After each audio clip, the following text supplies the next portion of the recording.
Hi, this is Gerald Salenti. It's Thursday, September 21st, 2017. And here are some of today's trends in the news. On the market front, over there in Asia, Nikkei's up, not a lot, but Hang Seng in Shanghai down a little bit. Over there in Europe, FTSE's down, but DAX and CAC's up. What else?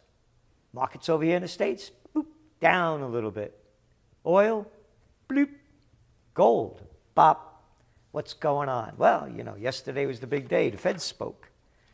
So, Dow Jones Industrial Average fell for the first time in 10 days, closing lower even after a small gain after the opening of trading took the benchmark to a new record high.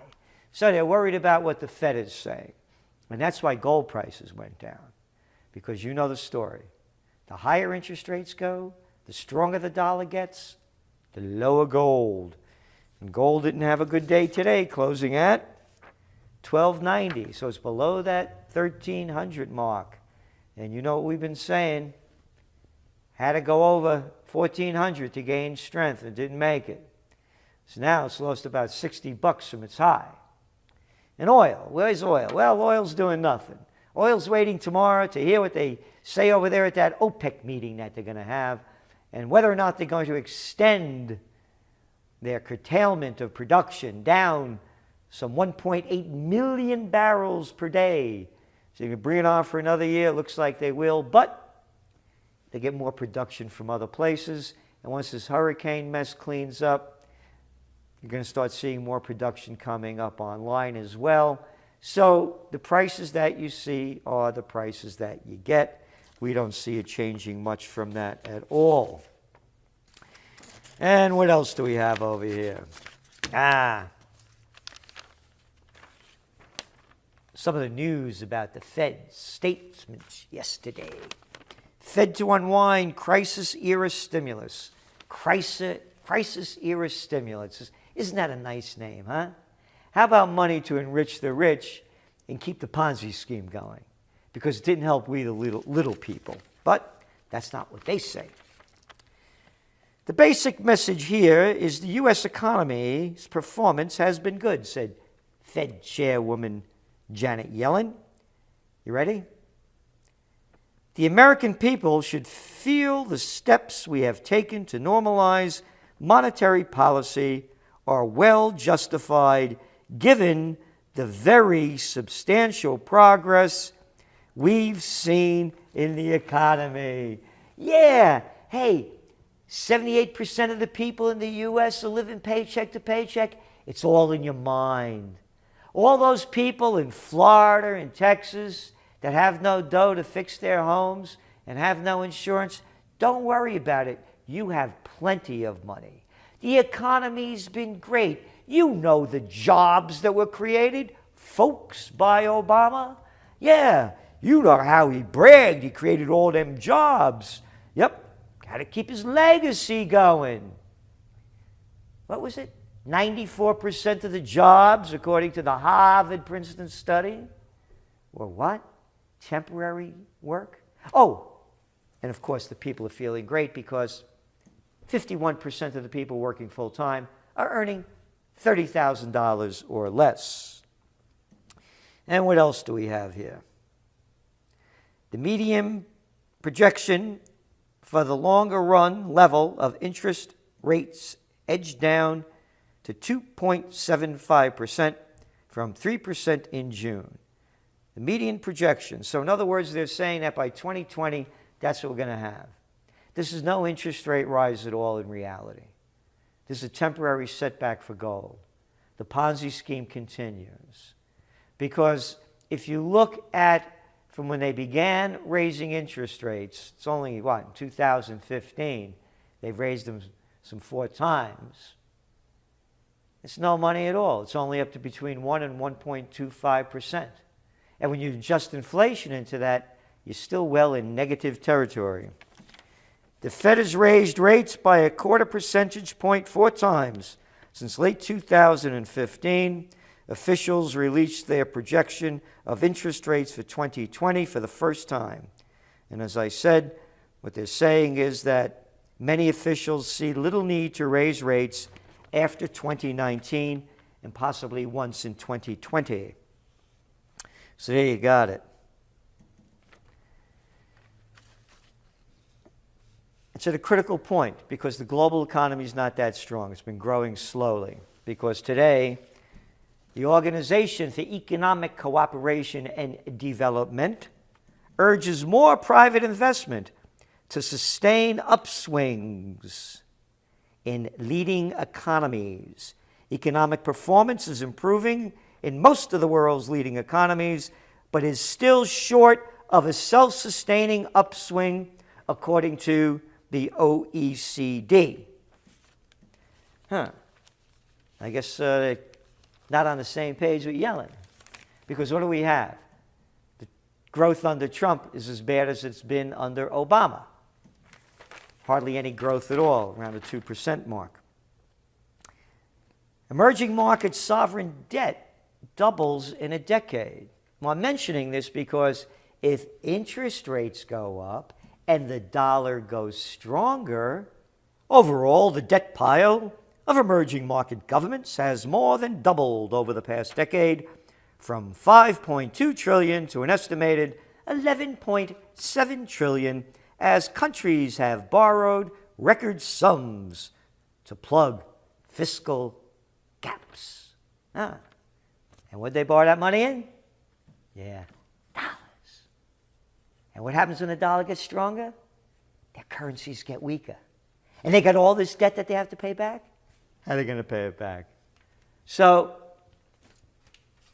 when you read, again,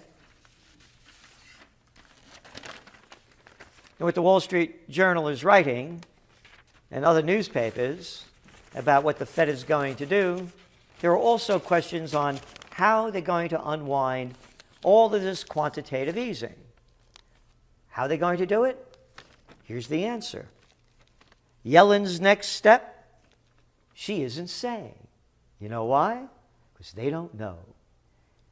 They're afraid of it. The facts are here. Again, what did I read on Monday? Rate rises threaten global growth.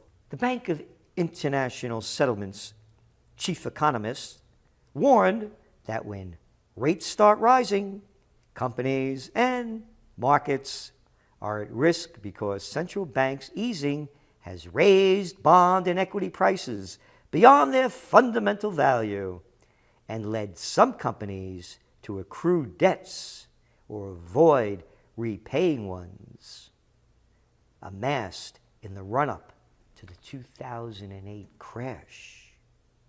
The risk is that companies now face a debt trap, having built up so much credit when borrowing was cheap, they could struggle to repay when rates rise. This is not going to be smooth sailing. That's why they don't know what to do. And again, what the cheap money does keeps the Ponzi scheme going. Markets keep going up because money is cheap, and so too merger and acquisition activity. Virtually every day I read about a new one, bigger than the one before, or as big as the one before that one. Toshiba's prize chip unit sold for $18 billion to Bain-led tech consortium. Yep. Marking one of the biggest private equity-led buyouts since the end of the financial crisis. Private equity buyouts. Hey, what happened to Toys R Us? Private equity, hedge funds. This stuff never used to exist before. Young people don't know this. This is all new. It's part of the multinational globalization. The few own everything. 8 cats, remember, got more money than half the world's population combined. And in a country near you, it's the same story. And this is why. We, the little people, are nothing more than workers in Slavelandia. Because ThyssenKrupp and Tata plan Europe merger. That's right. Tata Steel from India and Germany's Thyssen savings up to $600 million a year, and the loss of 4,000 jobs. So the bigs get bigger, and we keep getting smaller in terms of what we own and how much we are paid. Hey, remember last Friday when that bomb went off in the subway over there in the UK? Yeah, a homemade bomb. Rush hour panic. An injured woman outside the London subway stop hit Friday by a bomb. 29 people were hurt. Look at this photo. Hurt. Hey, this doesn't make the New York Times, what I'm about to read you. Doesn't make any of the American media. Don't show photos like that about this. A new report from Air Wars, that's an NGO, estimates that U.S. airstrikes in Raqqa, Syria, last month killed 433 civilians. Yeah, and how many did they wound? And how many homes did they obliterate? But they don't show you that. Not the prostitutes. No. But remember what happened when they were trying to get those ISISes out of Aleppo, Syria. Oh, and they were bombing the place, but the Russians were doing that. That was an international war crime. This you don't hear a word about. Nothing. And Hillary Clinton's still out there shooting her mouth off, and the media is still covering it. This is a disgrace like I've never seen in my life, and people keep buying it and selling it. It's a bad joke, because it all ties back into this. Big story today, again. Lawmakers fear Russia still meddling in U.S. politics. This is the Financial Times. What lawmakers? A bunch of jerks. A bunch of little low-life clowns. Not one piece of proof. And they're blaming this thing with Facebook, where they estimate at least $100,000 worth of, quote, divisive ads on the site between June 2015 and May 2017. That's nothing. Nothing. Influences nobody. And what did Clinton's campaign spend? Oh, over $1 billion? Oh, that's different, Salenti. That's only real money. This is all made up. But here's Hillary out there. Here she goes. She's on the Tonight Show and saying how, quote, painful and, quote, horrible it was to lose the election. Yeah, no kidding. You haven't stopped complaining since. And you were too much of a coward to show up and tell your fans that you lost on election night. That's never been done before by such a cowardly person like you. She declared she's, quote, trying to come to grips, as I write in the book, about everything from, you know, sexism and misogyny to voter suppression. And the Russians. And then she goes in about the Facebook thing. Not a fact. Nothing. And the media lets her get away with this. And now she's calling herself, you ready for this? Paula Revere. The Russians are coming. Putin really doesn't like democracy. He thinks it's an inconvenient, messy policy. Putin built up an army of, quote, fake Americans with fake news and fake stories and fake demonstrations, she wrote.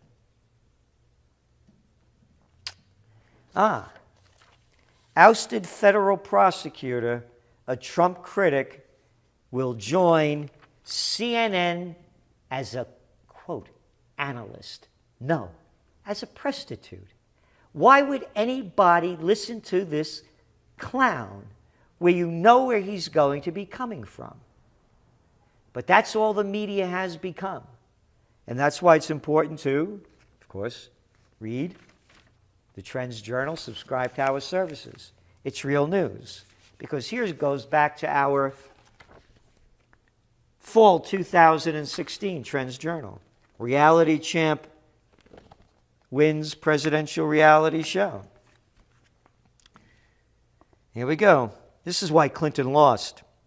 Misogyny? No.